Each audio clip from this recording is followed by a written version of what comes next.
We are go.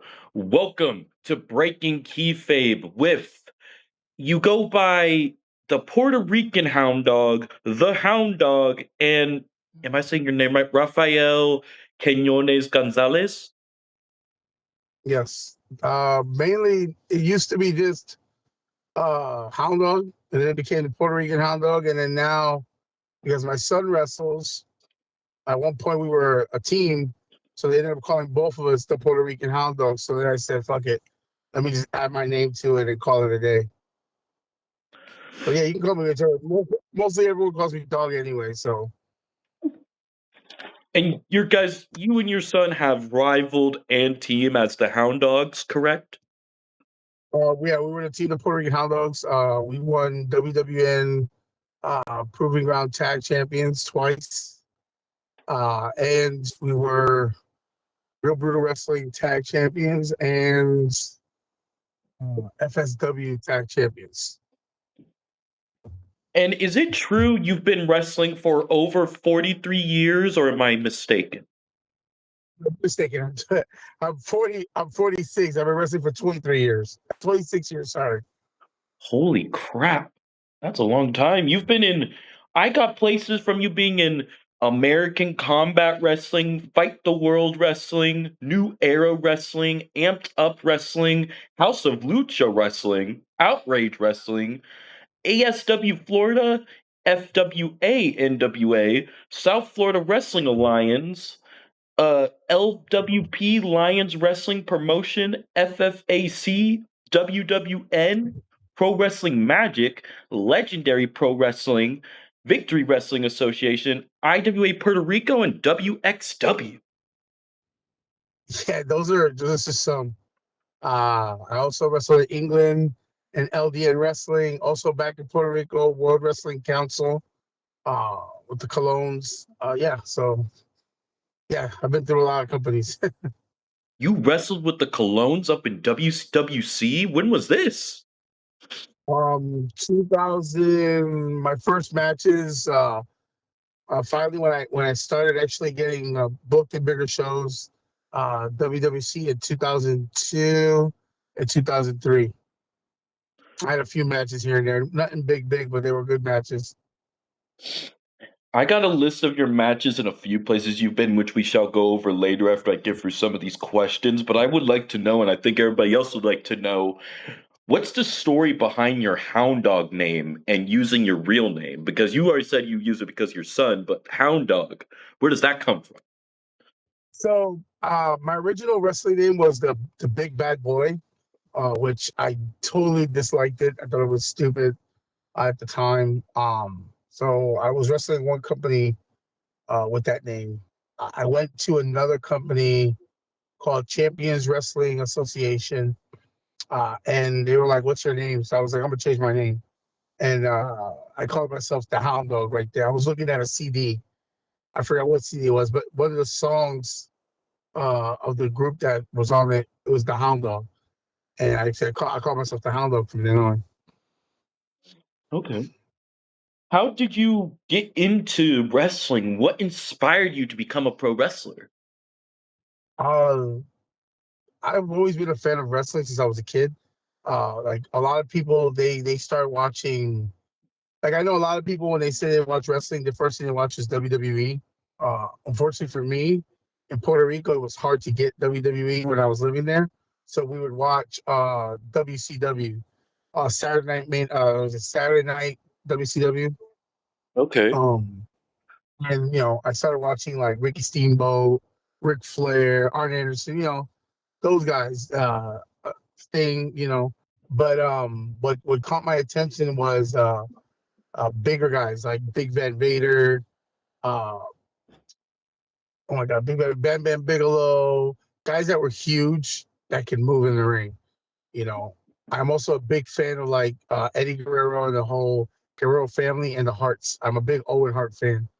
Um, but what got me wrestling was watching wrestling. Just like everyone, I was a big fan.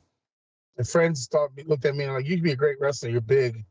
So I was like, let me try it, and then I was pretty good at it. So And going through the training process, if you could, What was your training process like? Who trained you? Like, was it hard knocks type of style, or was it kind of like easy going at first, then it got harder? So I'm in the old school training way. I got cussed at, I got beat up. The way they trained us was we want to beat you so you leave and never come back. And then if you come back, then you're worth the time that we're gonna put into you. Uh, which is a lot of people don't train like that no more. Unfortunately, I think it's a lost art. Uh, but that's just my opinion. I think if we train a lot of more guys like that, we'll have better matches altogether. But that's my opinion. Everybody has their opinion, and you have a right to it, my friend. And you've been in wrestling for quite a few years, 23 years. You said, what's kept you going? Um, Honestly, I just it's what I love to do. Um, People will say, like I say all the time, I'm not good at many things, but wrestling I am. And people are like, no, you're good at a lot of stuff, but I'm really good at wrestling. I try to be as entertaining as possible. I can take characters and make them my own. I can do stuff in the ring I'm not supposed to do. You know, I weigh 335 pounds. I can do backflips. Like, so I'm pretty much a very agile big guy. So what keeps me in is knowing that I can go toe to toe with some of these young guys, show them that this old man still can go with them. So, How do you think your experience has shaped your approach to pro wrestling today? um, my experience is still a lot of old school in my head. Like I do a lot of things still old school, but to approach it the way we have to approach it now, I realized that communication is a big deal. On Unfortunately, a lot of people can't take being yelled at, and a lot of guys just don't want to be disrespected or yelled at, and so you have to kind of like change the way you talk to people because you know at the end of the day, like some guys say, I may be a wrestler, but I'm a man first, and if you're gonna disrespect me, then I'm gonna disrespect you back. So communication is how I managed to deal with wrestling now. Try to talk to people a little more instead of snapping automatically. Just the way it was done to me is different. So, if you don't mind elaborate on that, have you had people come up to you and you just were like, you know what, fuck you, bro, type thing, or was it just kind of like, okay, I got to step back from this situation? No, no, I'm never that. I'm never that guy. See, when people come to me and they have something to say, I'm always entitled to listen. Yeah. Again, communication is important. Uh, when I was training, it was a different beast. Like I said, people would come at you a little sideways, and you had to take it. Nowadays, a lot of people won't take the someone coming at you sideways. And don't get me wrong, it's a give and take thing here. At the end of the day, like if I snap at my students, they're my students, and I tell them from the get go, I'm not going to treat them super nice because it wasn't done to me. So I want them to know what I had to go through. That way, they appreciate what they have now. It's just a different time. So you have students. Do you have your own training academy, or do you just like go anywhere and you kind of just train whoever you like see? Yeah, I have my own school. I have my own school. Just to elaborate, Amp Wrestling is owned by myself and my wife. Uh, That's we're a little awesome. Amp, and we also have a little school with it. Amp Pro Wrestling and Training. Uh, in the area here of Florida. So if you go on Facebook, you should find it. You'll just search Amp Pro Wrestling and Training. You'll find our company. But yeah, we train students just like everyone else, and a little old school with a lot of new school ideas. That's our way of doing stuff. Uh, and then I go places. Sometimes I go other places to wrestle, and some of the boys like, come here, can you help me with stuff? And I help them train too. I give pointers. At the end of the day, I try to help out everyone because it wasn't done for me like that. A lot of people didn't want to help me, so I'm the opposite. I want to help the guys. And you building this company with your wife, did you guys what was the start of it? Like what made you want to do it since you already in wrestling? What brought you to want to make your own promotion and school? Um, Honestly, I really didn't want to do the promotion. I wanted just to do the school because I felt that there was a lot of great people training, but there are little things that people forget. And coming from a background of people, not wanting me to be successful, I didn't want other guys to go through that. So I decided to open up my school. Uh, the company itself to have the wrestling events has become a thing of this is a place for the students that they don't have to run around looking for a place. They can have their first matches in their own home promotion. That way they can learn how to work and not have to run to another place, another company to learn. We do it all in house, and once they're ready, then we send them out. So, but the whole thing was just to be able to educate guys how to be better wrestlers. Nice. And what do you guys say that your guys' like particular style is when it comes to your promotion? How does it differ from other places? Well, a lot of companies are family orientated. I'm very family orientated when it comes to what we do. But the difference of my company is I'm not a good job coach. Like if you're having a match and the match is okay, I'm not gonna sit here and go good job because it was okay. I'm gonna look at what you did wrong and give you pointers on what you did wrong to do better. I don't care how good you think you did. The fans will tell you that. Uh, what we want to do is make sure you're doing better.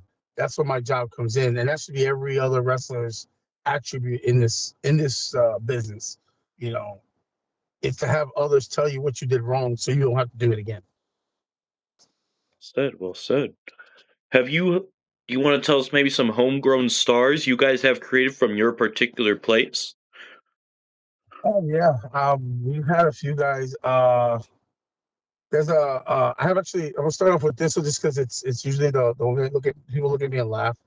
But I have a mini, a little person, as they say.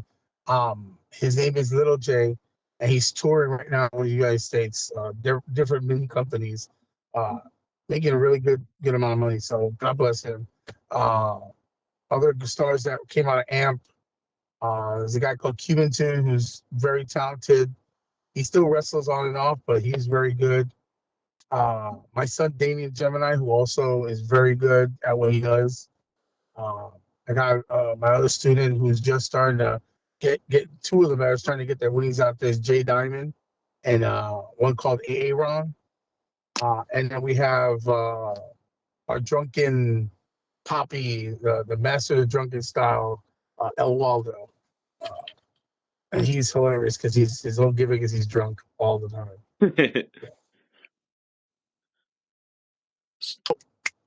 Taino, who actually retired and now comes back every so often, has matches just to help some of the boys come in, and then Rome, a guy called Rome who completely retired but was a very good talent.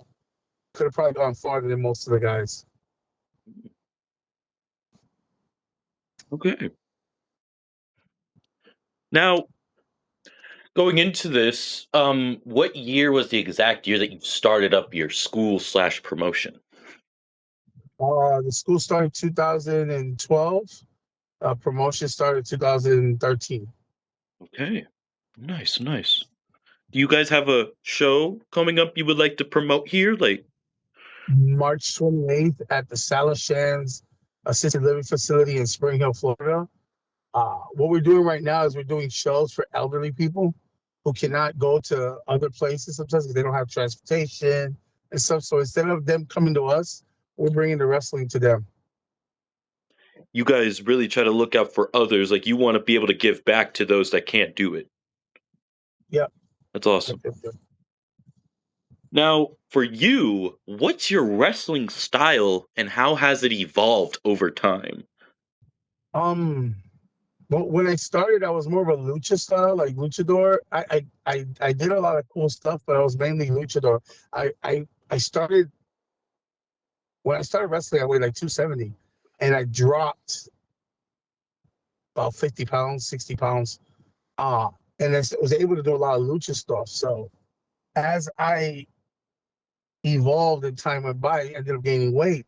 Well, my style, my lucha style hasn't changed, but I've become more of a powerhouse. So I have a hybrid style of lucha plus, I can be very technical. So I'm very versatile in what I can do.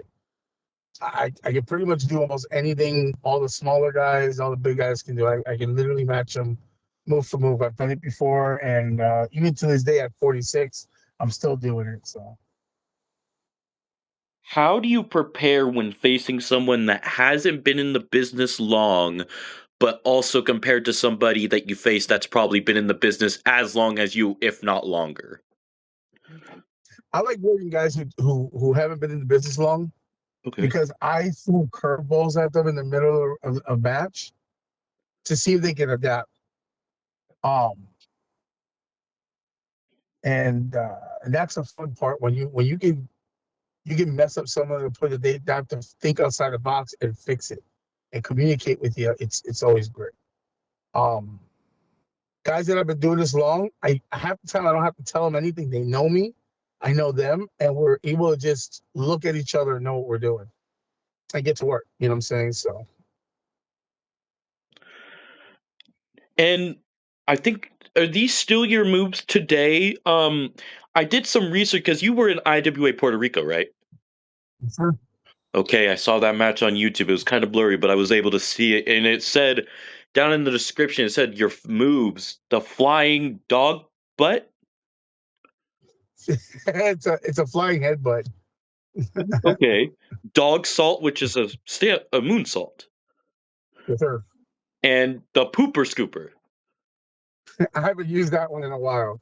Uh, Which what it is, it's almost like a reverse DDT, but it's think of like a reverse suplex, but instead of you landing, I grab you like in a reverse DDT. Instead of you landing face forward, I lift you up and I drive you on Ooh, your head. ooh, ooh, Use that one. Use. I actually now have TSD, which is a twisting Samoan drop, ooh. and then uh, I haven't really given it a move, but thinking about it now, I might call it the Gemini, just because I use it for another character I do, which is Lola Dog, which is half Lola, half dog. It's kind of like a comedy thing, but what it is, it's a body slam into a cutter. Ooh, So ooh. so once I go to a body slam, I toss you in the air, in the midair. I keep the head and land, and you land on your stomach while on my back. So it's called the Gemini. That sounds awesome. That just sounds like awesome. I could see it in my head. I'm like, wow. Any moves you maybe want to tell us that maybe you're working on or ones that you're wanting to work on? I'm still like I still have a lot of stuff I can do. Like I weigh 330 right now. I still can do like I can do frog splash for the ropes. I can do topes through the ropes. I'll do like a acai moonsault. Ooh, I can run up and do a lion salt. Like I have I have the whipping leg drop, which is not even it's not even that much. It's like a snap. It's just I go for the leg drop, kind of like So you ever seen D'Lo Brown hit his leg drop? yeah, yeah. So you know how he stands side and his right leg or left leg is right beside the guy's head, and he kind of snaps and drops. Well, I don't do it like that. I give him a body slam. Their head is between both my legs, and in mid jump, I jump real fast and spin and Ooh, drop the leg drop. So ooh. something I haven't done in a while. I just did it actually like last weekend on Friday, but I'm little by little bringing some old stuff back. You know, Because you were born in old school style, so you want to try to bring it old school mixed with some new school. they always do. I'm very again. My style is very eclectic, very different. I'm hard hitting. I'm fast. For my size, I'm very fast. And again, I do stuff I'm not supposed to do, which always makes it for entertaining wrestling. You know, Yeah. Do you want to tell us about any injuries you've had? I, I've had 17 concussions. Dislocated both my shoulders. The last this put this way. The last 2 years, my two injuries where I broke. Someone drop kicked me. A guy named Chung just drop kicked me and broke two of my ribs accidentally. And oh,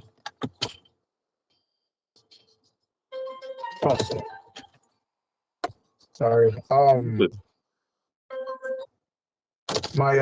He gave me he drop kicked me and broke two of my ribs, and then my son gave me a concussion. Uh, he gave me a knee trigger and knocked me out. So, fun times in the world of professional wrestling. And I've noticed in a lot of your matches, you are not afraid to get down in hardcore because you seem to have had a lot of. You've had a strap match with an individual. I have it listed here somewhere. Oh, Jeffro at OSW, Definitely. Oh my god! Yes, I remember that one. Yeah, and you've also done yeah. you've done a few dog collars. Yes, I've had about three Doc collar matches. I had a strap match with him. I've had a match where fans were around the ring with belts. I've had a few hardcore matches. Yeah, those aren't fun. The fans are not forgiving at all. Um, Shoot, hardcore. I've had though three cage matches and one ladder match. Yes, you had the 7-way ladder match, I believe, correct? It was And sorry, yes, CWE. I remember that one too. I forgot about that. That one actually was the week before, 2 weeks before I went to England, and actually injured myself in that match, and then I went to England with a messed up tailbone. you were against So I was, Arya Amor, Byro mhm, Nico, Michael Sky, Ushaka, PRS, and Rhett Caddis. yeah, Red Guinness, Oh, okay. Red Guinness. Yeah. Yes, yes, I remember that one. Yeah, yeah, I hurt myself. I was going for a tope, and the guys weren't there for it, and then I landed on my side. And when I got home, I was in pain, and then 2 weeks later, I had to go to England in pain, injured. Wow. Still went to England. Still killed it in England. Yeah, You don't care about being injured. You'll still go wrestle with a broken ankle, huh? maybe. The money's good. I'm down. I believe it. How do you handle the physical demands of wrestling and how do you recover when you are recovering? Um, the physical demands, man. It's a thing of you have to take it and keep on going, and that's what you do. I keep on going. Listen. Life's about getting hurt and getting back up and do what you gotta do. So that's what I do. Even in wrestling, I get knocked down, I get up, I keep on going. That's how I cope with everything. I just keep on going. There's no stopping me. There's gonna be a time I'm gonna have to stop, but as of right now, it ain't now. So You still got a long career ahead. that's what they say. Now, your personality outside the ring, how does that differ from who you are in the ring? Uh Rafael Gonzalez is a guy who'll take the shirt off his back and give it to you. Um, he's a family man, so he treats everyone like family. Uh, if he sees you in trouble, he can help you. He's gonna help you. Hound Dog, on the other hand, could care less. What I'm saying? It's Hound Dog does not care except of one thing, and that's wrestling. That's his life. That's what he does. Uh, Raphael will be there for you as much as he can. Hound Dog, he doesn't care who you are. He has to step on you to get through and do what he got to do. That's what he's gonna do. Okay, good. How does your I would say you're at a veteran status by now. How does it impact the locker room how does your presence impact any locker room you enter? So, in my opinion, I've always thought that it doesn't impact as much as people think. Okay. As of yet, as of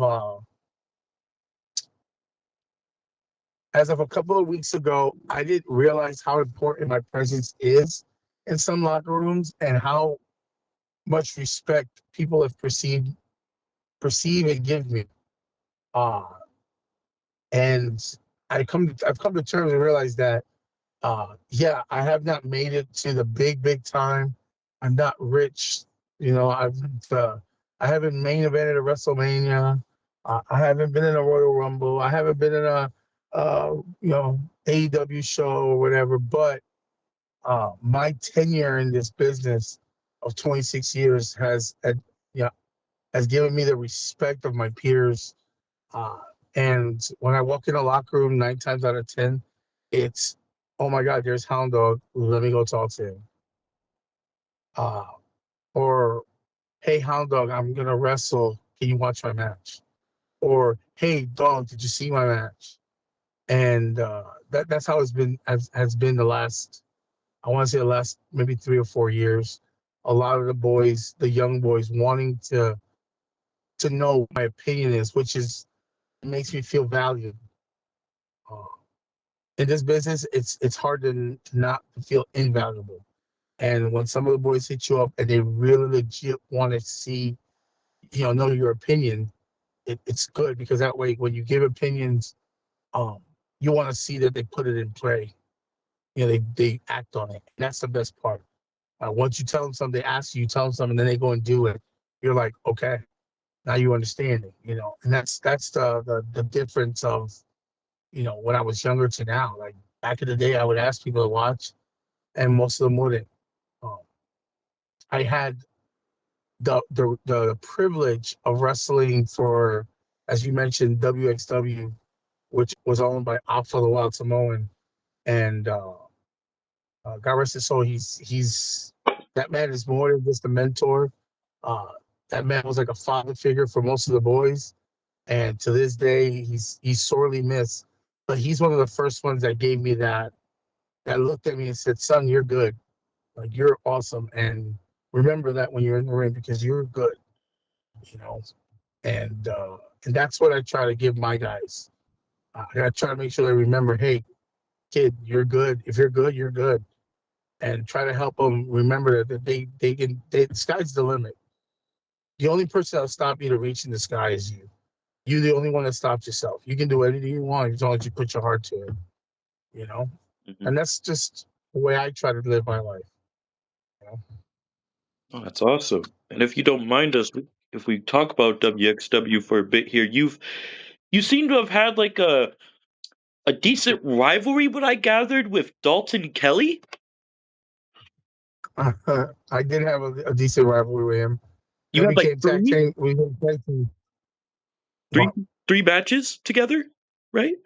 I want to say probably 4 or 5. Okay. Uh, they were all for the Hardcore Championship, the WXW Hardcore Championship, which I won. But technicalities, I had to give the belt back. However, we became partners. We became the Kings of Chaos, Mm. and we ended up becoming WXW Tag Champions, which is actually very fun because uh, when you're not all there mentally and you're wrestling someone that's not there mentally, it becomes two brains mixed into one that has a better idea of what we're doing, and that's what happened. And you guys had a hardcore match throughout the series, like you just talked about. You said you had an extreme match, but this one was called a four corner steel chair match. Yes, the concept of the match is it's kind of like when you have a bull rope match, you have to hit all corners. Hmm. But the way of doing it is you have to grab each chair. Whoever grabs the chair uses it first. But you have to use all chairs to then get the pin. Okay. So let's say you and I are wrestling Yeah. and you use all 4 chairs. I have to grab them in the order. They're numbered. The chairs are numbered 1, 2, 3, 4. So you have to grab them and hit someone with the chair in that order. Wow. Okay. And then after that, you can pin them, but you have to hit them in the order. You have to hit all 4 chairs in the order. Wow. It's Incredible. kind of fun, painful, but fun. You've also had a series of matches in WXW with Sean Maluda, what I saw. Yes, sir. Uh, Sean Maluda is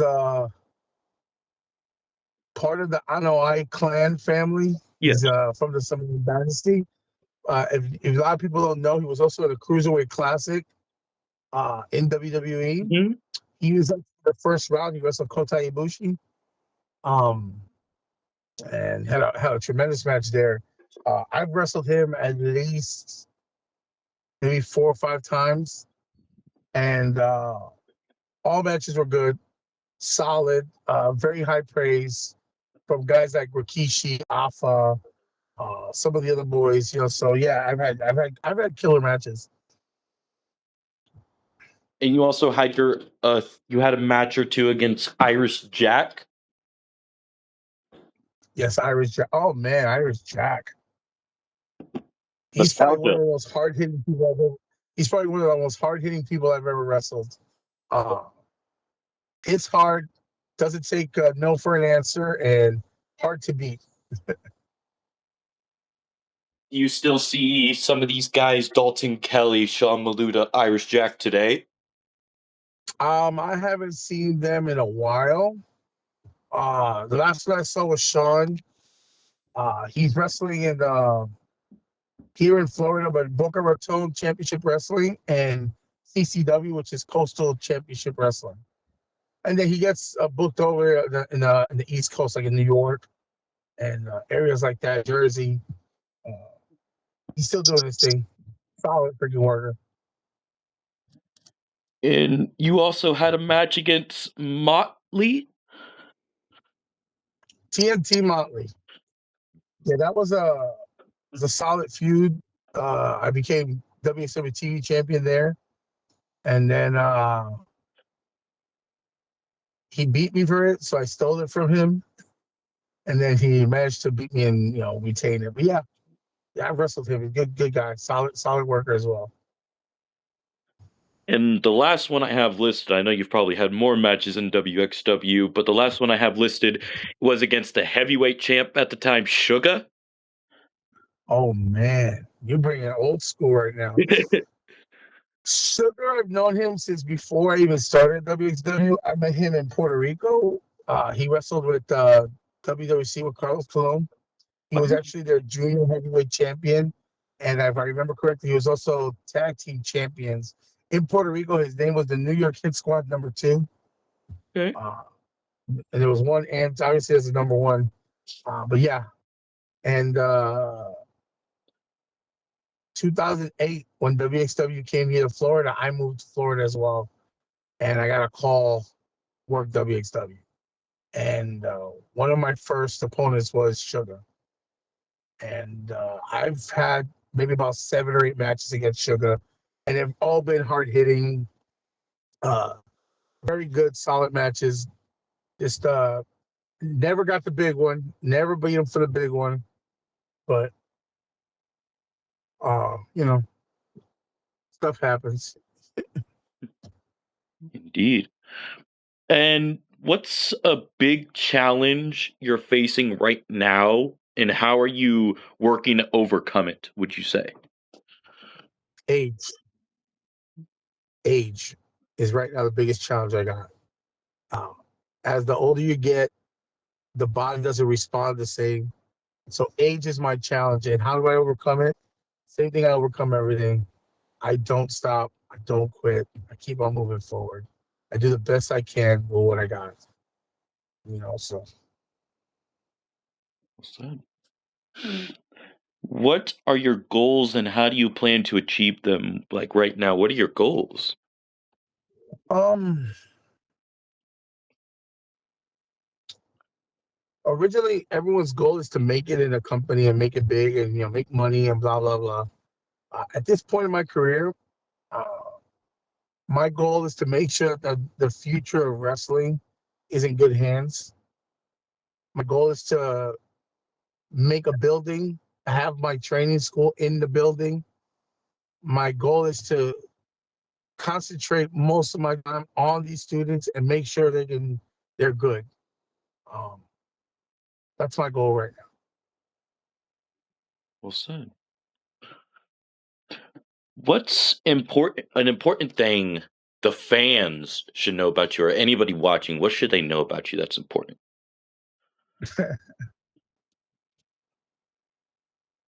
Do not step in the ring while I'm wrestling. Do not Mhm. get close to the ring because you might try to help me, but I'm gonna punch you because I don't know what you're doing. Oh, heed your warning.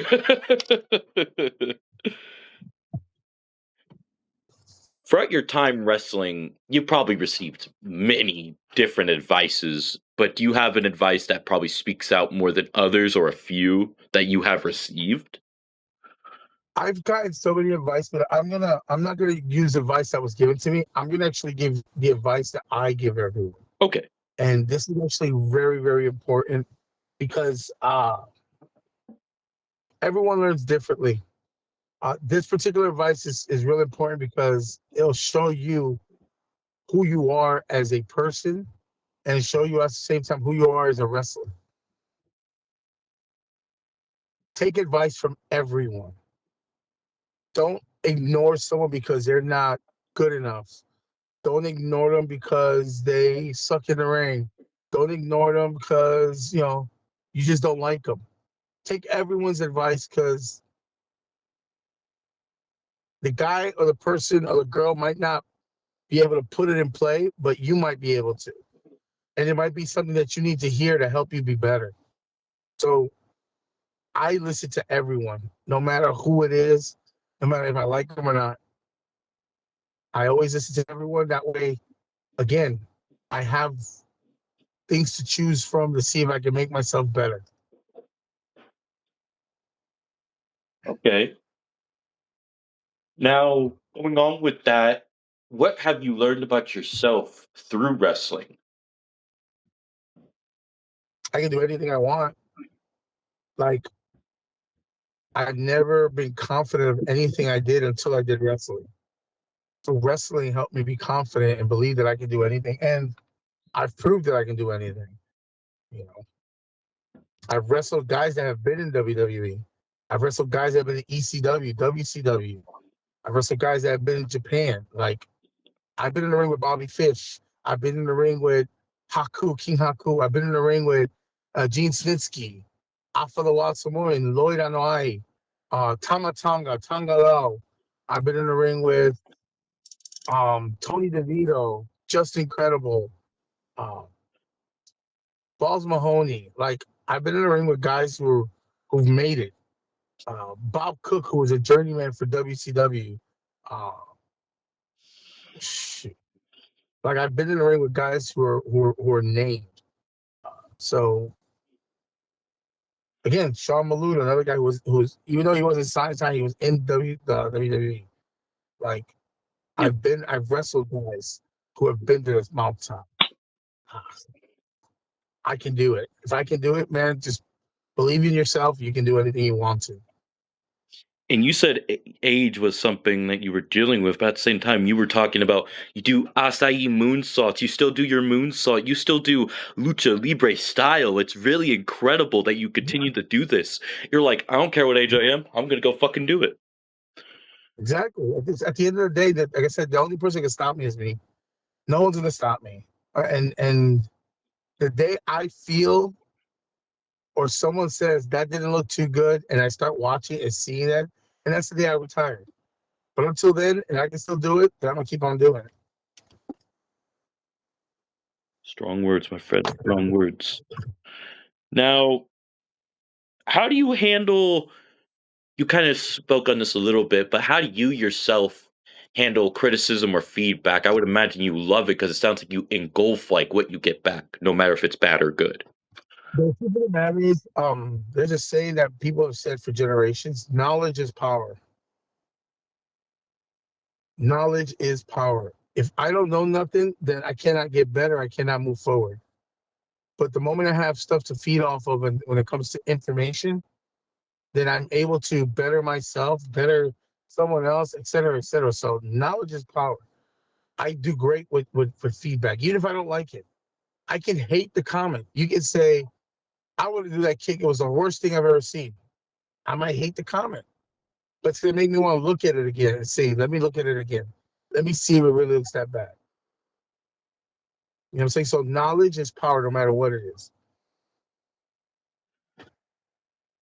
How do you prepare for a match or show? Because you run your own shows, but I feel like that is kind of different when you're also going into a show that you don't run, but you are preparing for. You want to tell us how you prepare for both when you're being a promoter and owner compared to actually you just wrestling, not on just your show, but others. So myself mainly, I don't need much. Like when I was younger, I need a lot more preparing mentally. Now I just go and I see who I'm working with, and that's how I prepare. Once I know who I'm working with, I know exactly what I want to do. Um, and then I go do the damn thing. Wrestling for others is faster, is better, easier than promoting your own show. Here's why. I have to now. I'm old school, so I want my hand in every cookie jar. I want to know what you're doing. I want to know what that guy's doing. I want the other one's doing because that way, if it's something that looks similar, we're not doing it. So I want to know what you're doing, so that way I can make sure that that match is different than the next one. I'm also a very person that's quick with it. So hypothetically, if someone's not here for whatever reason, someone had to cancel last minute, something happened, which life, the card is subject to change and life happens. I'm quick to fix matches up. Oh, this is happening. All right. Well, you come here. You're working here, and then you're doing this. Now we got this. Okay, we're good to go. Boom. I'm a fixer. When it comes to my show, I fix everything. It's quick, fast, to the order. It's nothing really stresses me out. I try not to let anything stress me out. Okay. What do you think's the biggest misconception people have about you as a person and your pro wrestling persona? Um, Everyone thinks I'm really fine. They're intimidated because of Hound Dog, but they don't understand that Rafael Gonzalez and Hound Dog are two separate people. I know you've heard this before. Oh, my persona is myself at 100. It's the truth. Rafael Gonzalez is the sweetest guy, and he'll take care of you. He'll back you up if you need it. Uh, the moment you piss him off, think of Hound Dog, but turn down a little bit because that's what you're gonna get. Hound Dog is can be he can be rabid. He can beat the hell out of you, not give a fuck. Hound Dog, Rafael Gonzalez, when he's mad, that's who he becomes, and it's still turned down because I have compassion. Hound Dog won't have compassion. Hound Dog is on you right when you're on the floor and then laugh at you after he did it because he's not going to care. That's the difference between people. They don't understand the difference. And do you think people almost have maybe like lost that sight because they're so in tune to the character themselves compared to the real Yep. person? They forget that it's they sometimes forget that there's two different people. I've had guys try to fight me because of they think they're talking to Hound Dog, Oh, and I'm like, what are we doing here? What are we doing? Why do you want to fight? Why do you want to fight? And the worst part is, and this goes for everyone. People, pro wrestling is not fake. It is not fake. You want to say choreographed? Be my guest. Not fake. Because the stuff I can do in the ring, I can do in real life, and I can hurt. I can hurt people. and you could hurt yourself. People wrestlers can hurt people. We choose not to. There's a difference. Yeah. I can choke someone out. I can actually break someone's leg with a real armbar. I can dislocate your stuff. I can do a lot of stuff. That's reality. We're entertainers. We're not trying to destroy people. But if you come at us, you might, what's the saying? What's Paul Heyman saying now? And the only reason I know is because I heard it yesterday. Uh, FAFO. Fuck around and find out, Uh-huh. bro. Fuck around and find out. Fuck around and find out. See what happens. Because there are guys out there that are the sweetest guys, but you mess with them, and that side comes out, and they'll use the wrestling on your ass. And you're sitting there going, "It's fake," and then you're on your ass going, "Oh, a fake wrestler beat me." No, motherfucker, a professional wrestler beat the fuck out of you. Don't people don't please don't get it confused. Some of us are really nice. We just don't want to. We don't want that. We don't want to give you that smoke. I just stole that from another guy, City Scott. Yeah. Yeah, when people say that wrestling's fake, I'm like, wrestling is not you. There's nothing fake about people getting their bodies hurt. There's nothing fake about people doing what they do. Yeah, you get choreographed, predetermined, but it is not fake. Like, look at draws. Mhm. That's my perfect Mhm. example. Draws. Mhm. Both my shoulders were dislocated. Hmm. I had two broken ribs. My right knee is messed up. I've rolled my ankle 100 times. Um, I was my first bloody match was an accident with a freaking psycho fence at a baseball field, like the fence. I caught the corner of the fence and just there it goes. No stitches and just blood everywhere. It's shit that happens, but it's not fake. Predetermined, fine. Uh, choreographed, fine. Not fake. Exactly. Exactly. Now, if you could tell me, there could be a few reasons why, but what's your favorite thing about being a pro wrestler and pro wrestling owner? The favorite thing about being a pro wrestler is being able to control the crowd the way I want. Okay. They being able to get them to scream something that I want them to scream.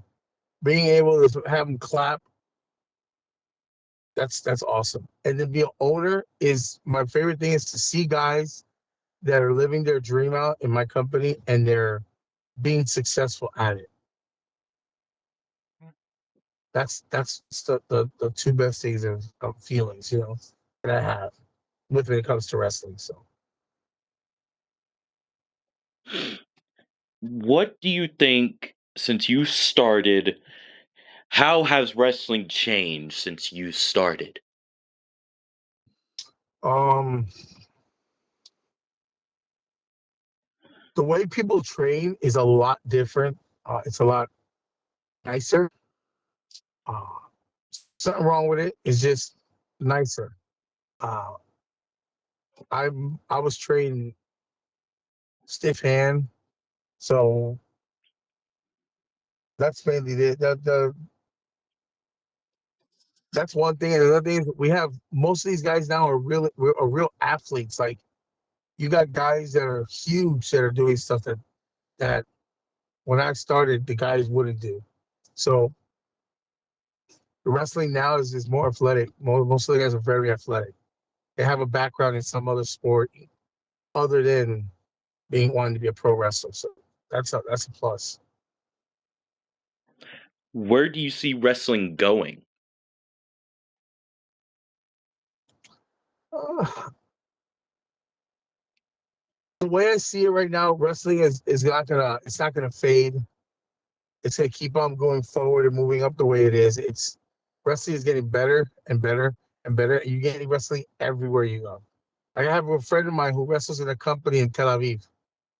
You know what I'm saying? I have a friend of mine who goes to Bangkok, who wrestles in Bangkok. Like wrestling's everywhere. Alaska, there was a company in Alaska. Like wrestling is literally everywhere. What I see it is, it's probably one of the most underrated, entertaining uh, sports that there can be, and I see it still getting bigger and bigger and bigger. Agreed. Very much agreed. Now, how do you yourself, whether you're face or heel, how do you connect with fans? Um, Or even outside the ring, how do you connect with them? well, as a face, uh, As a face, I just try to be myself. I'm not trying to sell a product. I'm trying them to see who I am and then follow through. As a heel, I want them to hate my guts. So I'm not gonna be nice. I don't have to cuss at them, but I'm not gonna be nice. I want them to hate my guts. That's the difference of being a great baby face, a great heel, great heel. As a face, I want them to have sympathy. They want to see. I want them to see me win. As a heel, I want them to see me lose, and I still win because I know it's gonna piss them off more. Now, as a promoter, how do you connect with fans that way as a promoter? It's the same thing. Okay. It's the same exact thing. It doesn't change. The difference, the only thing about promoting is giving the fans matches with people that they haven't seen, or give them matches that they want to see, and at the same time, let it be good matches. Something they can go, wow, like this is good, you know. When you do put people out there, I'm assuming you're always looking for a good story, no matter what it is. You don't just throw them out there. Do sometimes you do put up an exhibition match to see how it would work? Well, even if they don't have a story between them, you can put them together and have them make a story in the match. Okay. And that's what you want. You want to see if they understand the concept of storytelling in the ring. They don't need to have animosity. They don't have to have heat against each other. They don't have to have a storyline. They just gotta be able to put on a story in the match to keep the fans involved.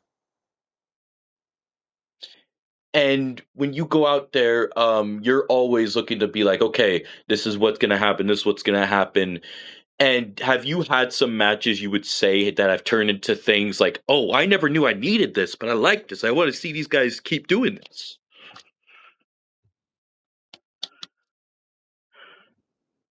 Give me a second. No problem. Um, can you can you Yeah. repeat the question, please? No, no problem. No problem. Um, so when you say like you put people out there that don't even have a story or if they do, you're like, wow, this is magic. They don't really work together as much, but like they work well together. You've you've had some memorable moments like that, I would imagine, yeah? Yeah, that's your. See the thing though. They're always different styles. It's finding a way to gel with the next guy that you're working with. He might not be as good as you, and his style might be the total opposite. But it's what you do to make it better, and how can you guys gel your different styles into one. That's all it is. Okay. Okay. Do you have memorable fan reactions that you could tell us about whether you were face or heel, something that really things that really speak out to you? Um, I've had several reactions, but I think the best one reaction I had was when my son and I, uh, 2023, December 11th, him and I tagged and won our first WWE Proving Ground Tag Championships. That right there was so important and memorable. Reason one is because it's considered a big belt, a big championship belt. Uh, I don't know if you know, but WWN is affiliated to FIP, Full Impact Pro, Wow. and Full Impact Pro has been around since 2005. They used to be also before WWE bought it. Evolve used to be part of the WWN uh, company and stuff. So, um, uh, so that was a big thing for us because it is a big company and we had the opportunity to do that together. You know, and not only that, be the first ever father son tag team. In that particular company, but not just Yeah. okay. And you guys have also feuded, as we talked about a little bit on like. Did you guys? What was there like a certain reason for you guys feuding? Were you guys just like, I think it's time we work against each other compared to working with each other? No, honestly, it was just a lot of the back and forth. We had a lot of arguments about where we were going as talent. And unfortunately, the truth of the matter is, uh, our feud wasn't a gimmick; it was a real feud. Um, so him turning on me wasn't storyline; it was real. He hates my guts, uh, and uh, we pretty much had this whole year fight back and forth, and we decided that last December we were going to finish it, which ended up being a dog collar chain match. And if you go to WWN Live, you should be able to. You guys want to go and check that out? You guys can. I don't know how much it is, but you can check it out there. But the match was really good. My son showed me that he's learned and still didn't get the win, but he still showed me that he's good. Like he can handle his own. So kudos to him. But yeah, it's a little and touchy still. and that's why he made his own faction, La Remerica. La Maria, Oh, he doesn't affiliate himself with someone else. Uh, oh okay. they became La Maria. So yeah, Because I have a match where you teamed up with Vice and Violence against them. yes. So Vice and Violence were like your backup at that time for them. They were just guys that became they would get my advice, look for mentorship, started mentoring them. Listen, I'm gonna tell you right now. In Amp Wrestling, Damien is the Amp 24/7 champion. Uh, his partner TJ Brady is the Amp Pure champion. You know what I'm saying? He's the Amp Pure champion, and then Vice and Violence are the Amp Duos champions, which are like tag teams. Yeah. So they've done their own stuff. They've managed to build their own little empire of what they can do. So they're talented beyond their years. So they're good. They'll be fine. Damien will just get it. He'll get it one day. Hopefully he wakes up and realizes, hey, dad was only trying to be dad and help me. But until then, oh well, move forward. And you guys had because your son's name is Damien Gemini at a time, right? That's his real name. Okay, because I have That's the other name. and you guys were the dogs, just the dogs. So in certain places, we're just trying to go by the dogs. But in WWM, they ended up calling us the Puerto Rican Hound Dogs. So then we just took that everywhere else. Okay, and you guys went up against Los Bandoleros. That's Bandoleros. Yeah, Bandoleros. Nick Quinos, uh, Quinones. Quinones, and Rafael Delgado. Yep. And that was a long time, 2 years ago. Yeah, Was that like in that was a good season match. one? Season one, right? Huh? Season one of Yeah, WWN? yeah. The season one of their return because they were doing the proving grounds at the old Gulf View Event Center and they moved to this place. But yeah, yep. And We didn't beat them, but we sure as hell almost had them. you guys would face off again if you guys had the chance, I would imagine. If Damien and I were a team, we would have faced off with them again. Nice. Nice. And speaking of proving ground, that's not where you guys stopped because, well, for you guys, at least from what I have lastly right here, for the Puerto Rican Hound Dogs, for the tag championships, you took on Vice and Violence. Yeah, we actually we beat them, but technically we didn't. I come to find out Damien kind of cheated and hit. I think it was hit Uni with the belt. Oh. So when I went for the pin, they gave me the pin and we got the win. But when I found out that's what he did, I gave the belts back. I was like, we're not about that. We do things the right way, and that's when my son decided to turn on me. Oh. But we would have been 3-time champions if he would have done that. The forces that be, as they say. Yeah. You also took on Mike Campbell. Who? His name, what I saw, I could be, if I'm mistaken, his name was Mike Campbell. Who? Trying to remember. Is that in WWE as well? Yeah. I'm reading off WWN matches I have. It was on Proving Ground. It was before you faced off for the Multimedia Championship. Oh, I know you're talking about Mike Sumo. Oh, it said It's Campbell. American Sumo. Yes. Yes, it's American Sumo. Yeah. Oh my God, that guy is good. He is so fast. He is very fast. Yes, yes. He's a big guy with quick hands. Uh, and his name is American Sumo. I forgot his last name, but it's Mike. Yeah. He's very good. Okay, Good guy, very fast, uh, hard hitting. Yeah, I love the word. I love to run it again. I beat him. I gotta beat him, but yeah, I wouldn't mind running it with him again because he's really good.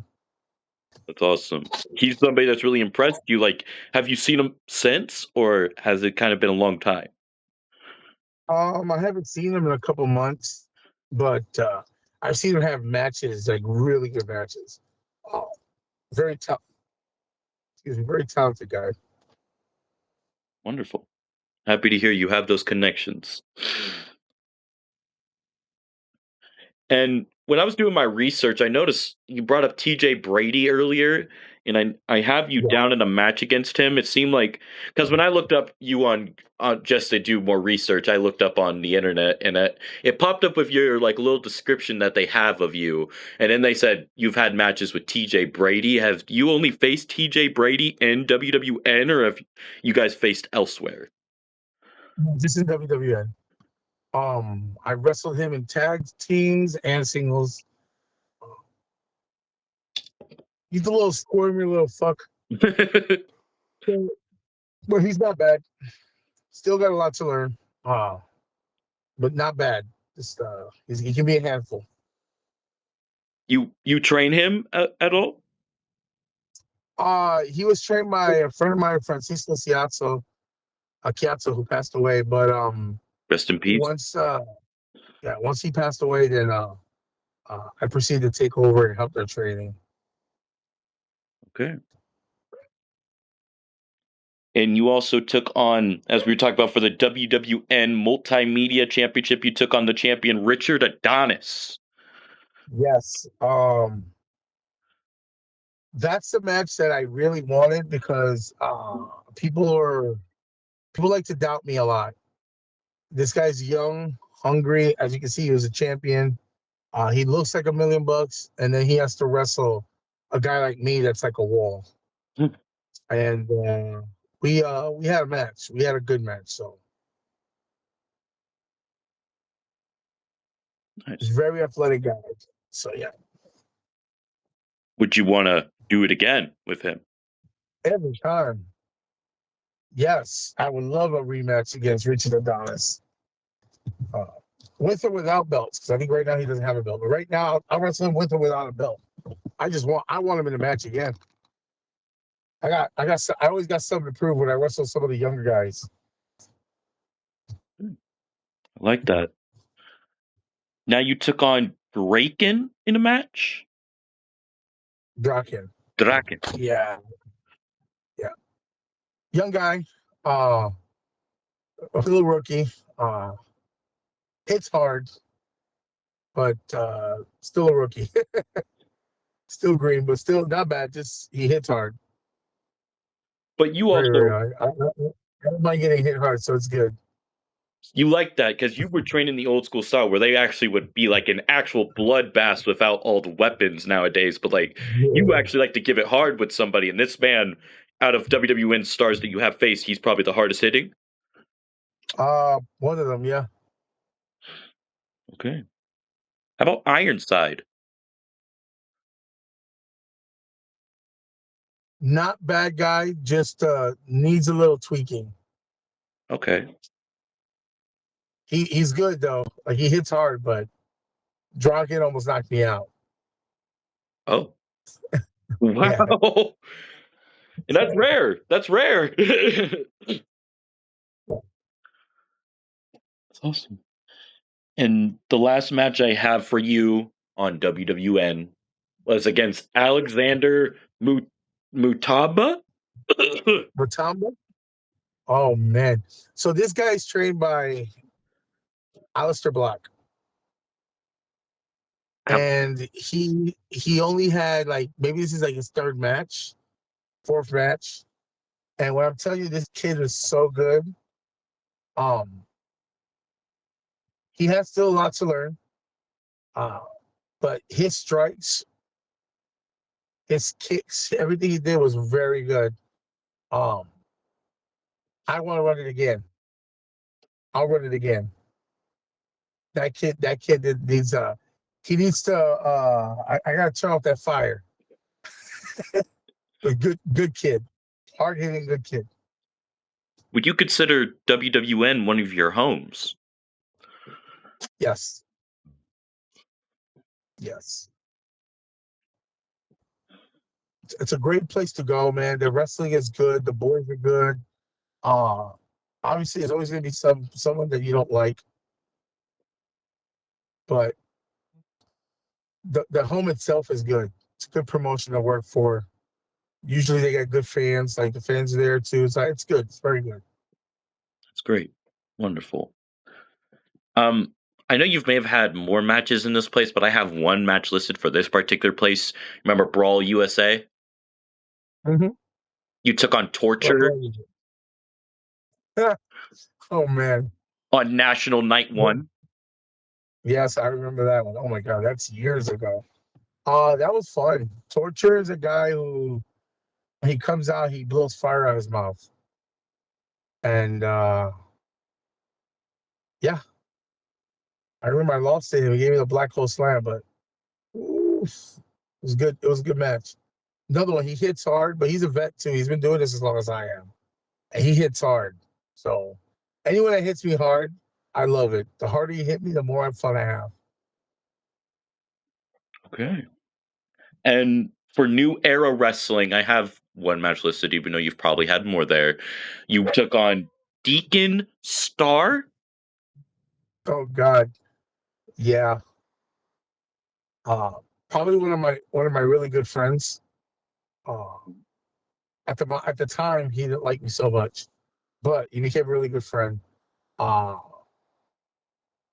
Great worker, uh fast, uh, but got lucky in beating me, but he still beat me. So a good guy. He's a sweetheart. Sweetheart, sweetheart, sweetheart. And for your own show, Amped Up Wrestling, I know you run the promotion, and I should have got more matches down for this. I did not know you were running the promotion. Johnny Knockout. Oh man. Yeah, that was a good match too. Uh Freakishly strong. I weighed 335, and he picked me up for a TKO, and like almost an F5. Like guy is freakishly strong. He lifted me on his shoulders and walked around with the ring with me on his shoulders. Stupid strong. Yeah, fun, fun, fun, fun. Now for Legendary Pro Wrestling, you took on Big O, where you won. Big O is his name. Yeah, Big O. Yeah, I beat him. Um, Super talented guy. Uh, right before Daniel Bryan started doing the yes, yes, Big O was doing the oh, oh, oh. It was a good reaction, such a good reaction. Okay. So he was just oh, as in like literally oh, oh, oh. The people were screaming, just like Daniel would do yes, yes. He would go oh, and people were screaming oh, oh. Okay. And I believe this was another one for Legendary Pro Wrestling, if I'm not please tell me if I'm wrong. Fighting for Kier 4, you took on Tano or Tayano? Taino. Yeah. Taino, yeah. That's actually one of my students. He he trained with Dory Funk, and once he was done with training with Dory Funk, he needed a new school to go to. So I invited him to train at my school. Uh, very talented kid. Uh, he actually just retired. Now he comes back to help out. But yeah, he's a very good. He was a very good hand then, and still is right now. That's awesome. And for the ASW Florida Heavyweight Championship, you took on Biff Slater, where he retained. Yeah. Uh, that is a freakishly fast man. Like he's 6'2", 6'3", weighs about at the time weighs about 320, and was freakishly fast. Like if I had to say anything, think of Braun Breaker, not cut up, just Boy, big. God, I'm scared. Like, like, like Braun Breaker, the way he looks without him being cut up, just muscles without with just solid. If anything, Braun Breaker took a page out of this kid's book and almost cut me in half. So Wow. For FFAC, you took on Vertigo Rivera. okay, so that was actually another fight for a cure show. Okay. I think it was that fight for a cure 6. Okay. And yeah, that's a guy who used to watch me in Puerto Rico. Mm. Which is good because it's like a thing for him and a thing for me. Because I like working guys from the island. He saw an opportunity to work someone who he used to watch on TV. I saw it as an opportunity to work someone that I respect. And we had a decent match. We're supposed to run it back in May 15th of this year. We have a match against each other one more time. So it's going to be fun. This year, May 15th. Yes, yes, sir. Merrill Pro Wrestling, their fifth is their third year, I think it's their second year anniversary. It's their anniversary show. And one of the matches is Julio the Cure Vertigo Rivera versus Oregon Hondo, Rafael Gonzalez. That's gonna be fun. Most indeed. Is it going to be on like what platforms, like YouTube, or is it going to be like streamed and then put on YouTube type thing? What they're gonna do is they're gonna record it and then they're gonna put it on YouTube later on.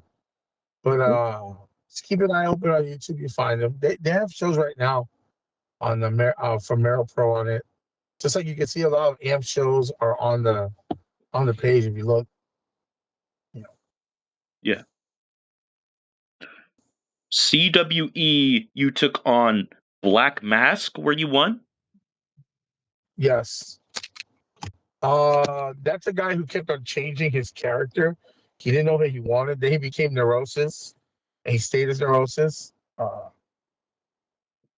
Young, good guy, just not good enough. Does not put enough, like he's not putting in enough work. No. He's young, good guy, just not good enough. Oh, maybe he needs to go to your training school. Maybe, maybe. And you had a match against Gator B Long, where Gator B Long won. Oh yeah. That was in Sarasota. Let's just say Gator B Long is like 6'6". He's a big boy. I believe. And I missed my moonsault. Oh, oof. But that's how he won. But if you didn't miss it, it would probably be a different story. If I would have beat him, yes.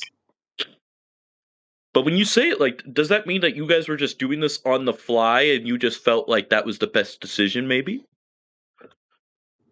Okay. Yep. Okay. For Fight the World Wrestling Brews and Bruises 2, you took on Apollo Jr. and Sage Scott, where Sage Scott won. Yeah. We were just talking about that yesterday. I just had a conversation with Sage Scott. Wow. about that match. Um, and we were talking about that. We need to run it back. Well, just him versus me. Um, Sage Scott is super talented. Uh, he's a guy who came up uh, pretty much his own way to find wrestling and do it. Because he was more into football and stuff. Wrestling just happened to fall his lap, and he said, "Oh, I think I can do this." And then he's very talented.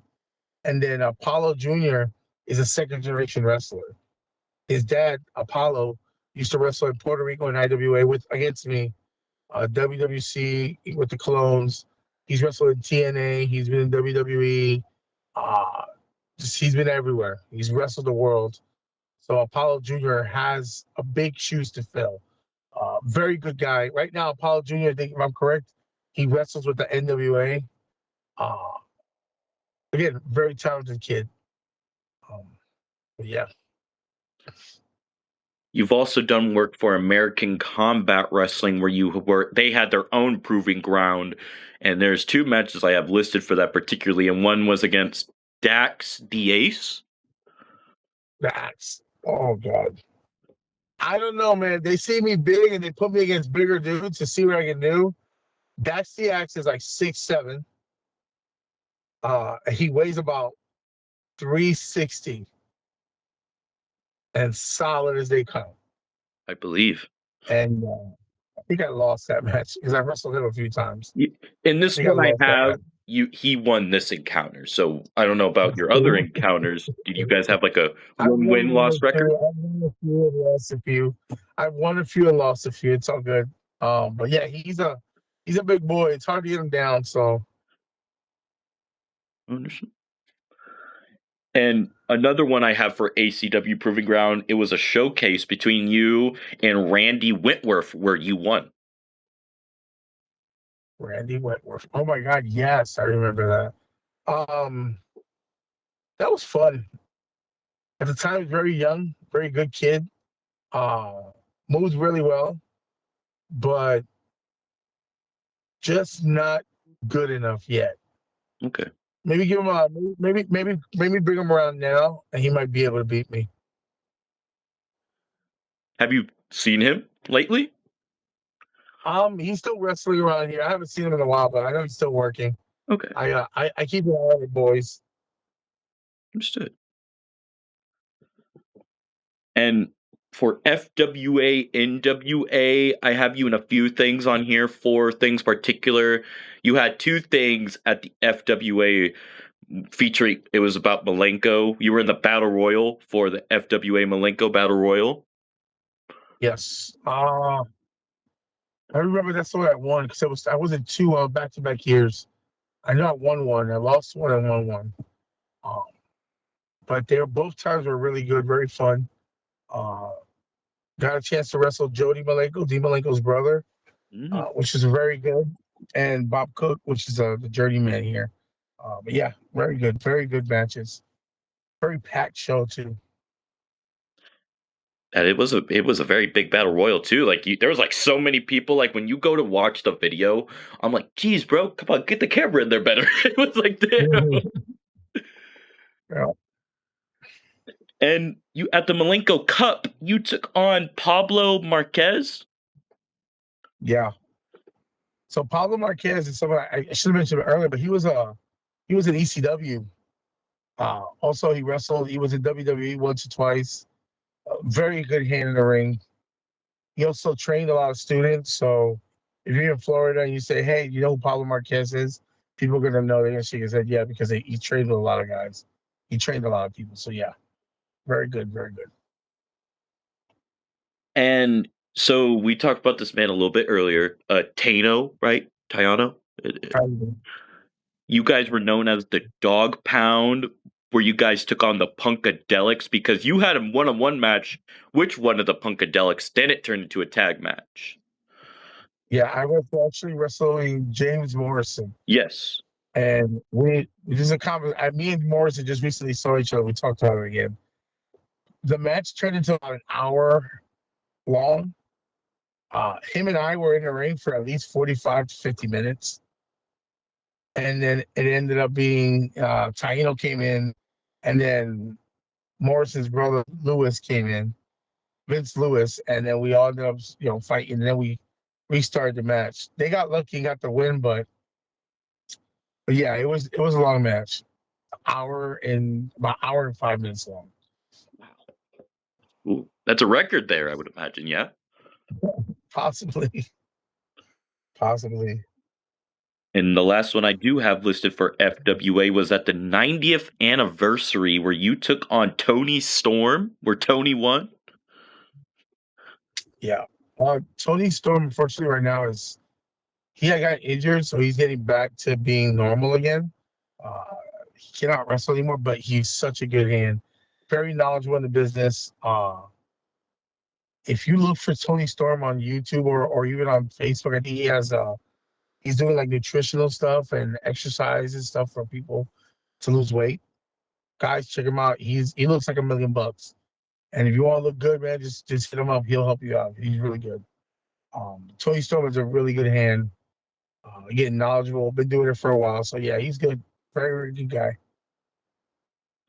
Now, before I get to my last few questions, I do want to ask you about a few of the promotions we did not really have listed for matches. Outrage Wrestling. Want to tell us about your time there? That was like 4 matches, and there wasn't no recording at the time. We were just trying to. That was a company starting to build up, trying to build up something new. Um, but it wasn't as good as we would have hoped. Um, just the location was bad, the timing was bad. It just didn't fall into place the way we wanted. Nothing against them, just it wasn't right place, wasn't right time. That's all. Are they still going today or kind of fallen? No, No? no, they've sort of fallen apart, unfortunately. Wow. I did not know about them until I was doing my research on you, so that's where I'm like, oh, okay. You've done work for Pro Wrestling Magic. Now I've heard about that name a few times, and sometimes people like they don't really tell me the gist of it, but they're like they've had good experiences and bad experiences there. Like it's not a bad place, but they've had both. I had very good experience, but I was coming in as the company in England that I wrestled for, LDN Wrestling. They did a joint show with Pro Wrestling Magic. Wow. What it was is they brought all the talent from England to wrestle all the stars from Pro Wrestling Magic. So the promoter, Sanjay Baga, calls me and says, "Hey, uh, I would like to use you in New York because it's your hometown. We might be able to bring you some people, and you might be able to do something." And I went, "I'm down."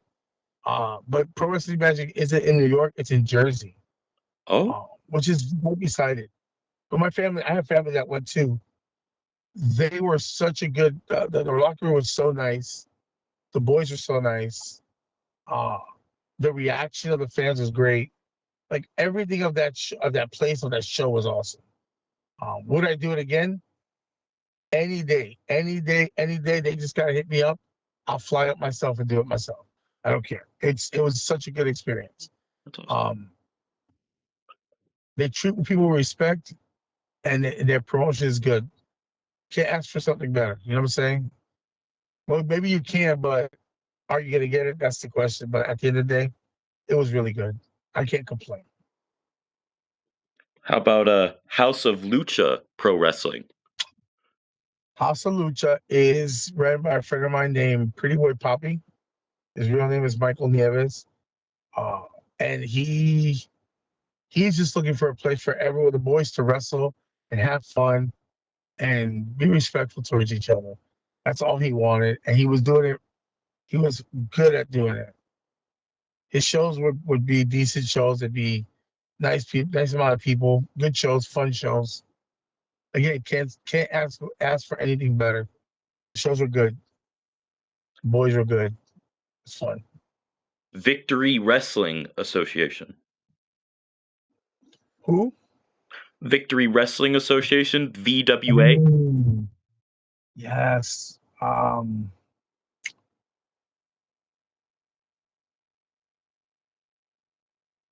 wrestled there twice.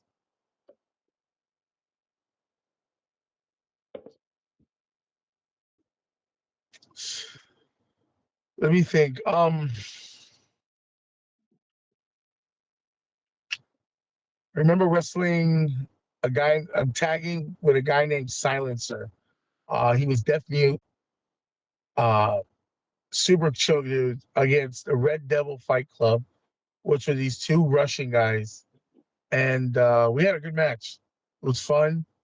The fans loved us. Unfortunately, we didn't win. But it was a good company. It was a good company. They had some good talent here in Florida, in that company. So it was good.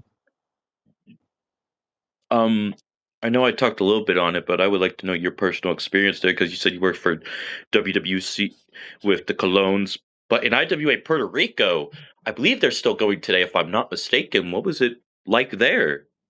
Are you planning to go back? I would love to go back. I'm trying to see if I can do that at some point before I retire. But the wrestling IWA or even WWC was a dream come true. Um,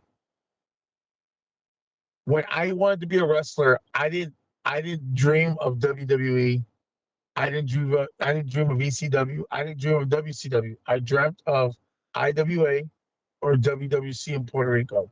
Why? Because that's what was big in Puerto Rico. You'd see these houses and they have 15,000 strong, 14,000, 10,000. Like that's the dream to wrestle in front of that crowd like that. So when I had my opportunity to wrestle in IWA, I took it. I had wrestled WWC over in Puerto Rico. I had good matches, but it was like maybe three, four, 500 people. Um, Unfortunately, they wanted me to be a clown, and with all due respect, I'm no one's clown. Yeah. So I went to IWA, and they accepted the Puerto Rican Hound Dog, and that's what I did. Or just sorry, the Hound Dog, because I wasn't even the Puerto Rican Hound Dog, just Hound Dog. They accepted it, they liked it, they tweaked it, and if you want to get technical, that's the reason I'm a star in the island because of that. And when you're speaking of when you're talking about IWA, you mean IWA Puerto Rico, right? Yes, sir. Are you maybe in the future we might see you at somewhere like the other IWAs, if you know what I'm talking about, like Deep South, them extreme brutal Mm, companies? I don't know if I'll ever go to IWA Deep South. I was in IWA Florida, Okay. which is affiliated to IWA Yeah. from Puerto Rico. Um, was there for about a year, had some great matches, but things change. And once things change, and you got to move on to the next. That's what I did. So, but I'm never gonna say never because right now I can get hit up by GCW and uh, be able to make it. You know what I'm saying? I can get hit up by any company and make it. So Okay. Heck yeah. And are you inspiring to try to you talked about like the big companies, of course, like, but do you want to go anywhere else on the indie circuit, or like even if it is a big time company like WB or something that you are aspiring to go like today? I would love to make it. GCW uh, would be awesome. Um, GCW would be awesome. Um, Even Ring of Honor, man. If I could get on any of those before I quit, before I retire, it'd be great. Okay. Okay. Now I got three more questions lined up, and then we'll be able to get off here and let you do what you need to, my friend. It's been an honor of what I've had so far, and when I post this up on YouTube, I know people are going to love it as well, and I'm also going to share it to Facebook so people can see that we did get the interview done, and I'm glad that we were actually able to get to it. Yes, sir. Out of all the matches, actually, this is four questions left. Out of all the matches you've had, if you had to give me a top five, and I know it's maybe a weird number, or seven. I usually do seven or five, or if you want to give me 10, your choice. Um, Matches that you've had that are like in your top. So here's the thing. One of the matches is a twofer. Okay. And I'm gonna say part one was me versus my Damien, my Damien, me versus my son Damien in a singles match. It was a solid match, and then me versus him and the dog collar chain match. That's my top one and top two. Okay. After that, I'd say there was a guy in Puerto Rico named Chicano. I had a great match with him. I loved it. Richard Adonis from WWN, great match with him. Brian Atomic in WWN. Those are like my top five right now. But that's right now. Okay. For all I know, in a couple of days, I'll have a killer match and be like, man, I gotta throw something else in there, you know? Yeah.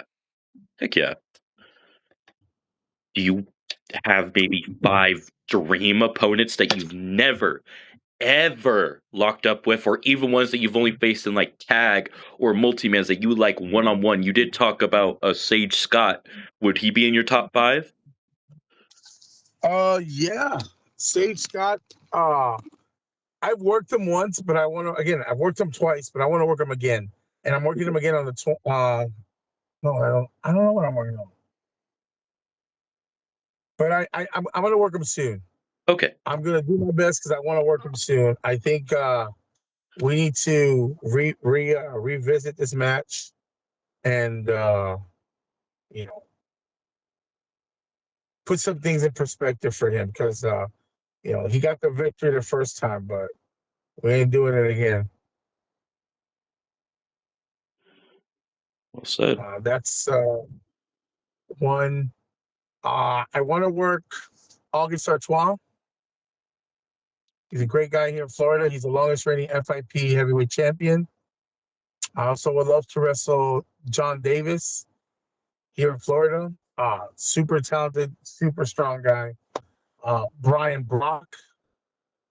Uh, this guy is a massive monster, and I know I can pull up a great match. And one guy that I was supposed to wrestle like twice, 2 different times, and never got a chance to. Romeo Quevedo. Those 5 guys, bro, would be my top 5 right now. And if you don't mind me asking, why did these 2 matches against Romeo was it just time scheduling? Well, one time was unfortunately I was sick. I was booked on the show and I got so sick I couldn't make it. Uh, and the other one was I wasn't in town when they booked the show. Okay. Yeah. Okay. So let's hope that it does happen though. I'm pushing for that.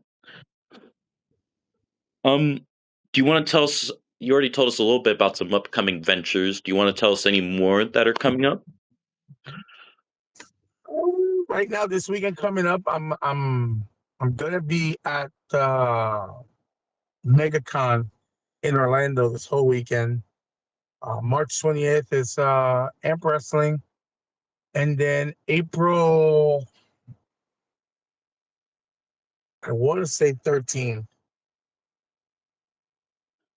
13th or 14th is WWE Proving Ground Spotlight Showcase, uh, which I might get my hand on some people that deserve an ass whooping. Just saying. Well said. And before I get to my last question, is Amped thinking about doing a crossover or in the future or wanting to do a crossover with another company, maybe like WWN or somewhere else? No.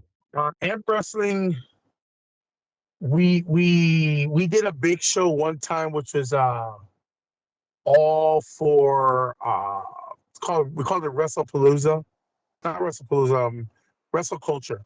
Oh, And what it was is we had like 5 different wrestling companies come in and wrestle this event. It was a 1 day thing. It was like 4 hours of wrestling, separated in 3 sections, and we had champions from companies, people just putting in matches, and that's pretty much just seeing that wrestling is live and well.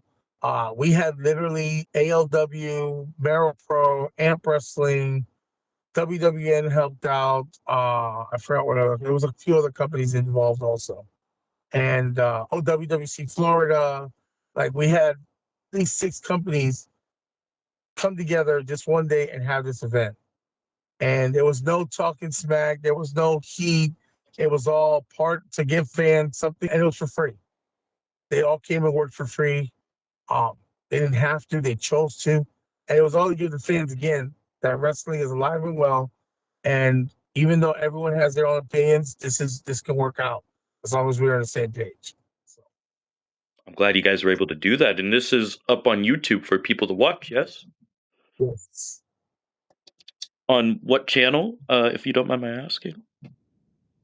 If you look on the Amp Pro Wrestling channel, Okay. make sure it says Amp Pro Wrestling because there's something else that says Amp Wrestling, and it's not wrestling. It's like the guys they do like different other shows, other things. But if you go on YouTube and look for Amp Pro Wrestling, I think it comes out Amp Pro Wrestling and Training. You should find it. Okay. Thank you. Thank you, sir. And for my final question before we do get off here, what do you want your legacy to be? Like, I ask this to everybody, like, your legacy, what do you want it to be? And what do you want Amped Wrestling's legacy when you're gone or like even when it's gone? Like, I wanted to keep on where it's at right now. What we're doing right now is something that a lot of people fail to do. And educating, my legacy should be not only was he a good wrestler, but he was an educator, and that came out more. I want to make sure that the talent that's here wrestling is good. I'm tired of seeing guys that just don't put in the work. So my legacy is that put in the work. Come to AMP, learn your craft, get better. That's what AMP's for. Me and AMP are here for that, for you to get better and be able to work. And then people see you somewhere else and say, that guy, I want that guy. That's my legacy. thank you again, sir. This was such a true honor getting to know you, getting to know what you're about. I keep on forgetting to do this sometimes, and I would like you to share out where people can follow you and Amped and on your socials. If you go on, I don't have like I have a Hound Dog one, but I hardly go on it. Yeah. So if anything you want to find on me, just go on my regular Facebook, Fio Quinones Gonzalez. Uh, you find me there. I have dates up there. Everything's on that page. And the same thing with AMP. If you go on Facebook, you look for AMP Pro Wrestling and Training, bro, the matches are posted up there, promos, everything you want to know. And if you have questions, hit me up directly. I'll be glad to answer them. Thank you for that. And brother, I thank you again for doing this with me. And I'm glad we finally got to do it. I will let you know when this is up on YouTube. I'm going to post it to Facebook as well so people can know that we got it done. And I hope you have a great day, rest of your day, sir. Thank you, man.